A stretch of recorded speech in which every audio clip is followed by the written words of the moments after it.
खिचडीचं secret काय झालं माहिती का? काल खिचडी ना भिजतच नाही टाकली, नुसती साबुदाणा नुसता धुवून घेतला 2 पाण्यानी आणि तसंच ठेवला, लक्षातच नाही त्याच्यात पाणी टाकायचं. मग आणि सकाळी म्हणजे आज सकाळी बघितलं तर नुसतं असते एकदम कोरडे कोरडे दाणे, एकदम वाळल्यासारखे.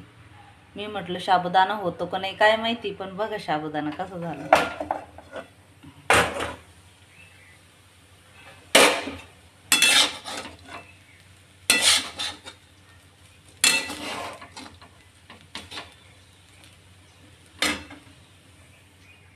झाला ना चांगला.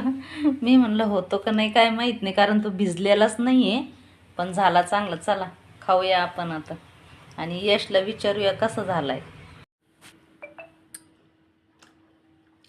कशी आहे? छान झाली. चांगली झाली. बिना भिजा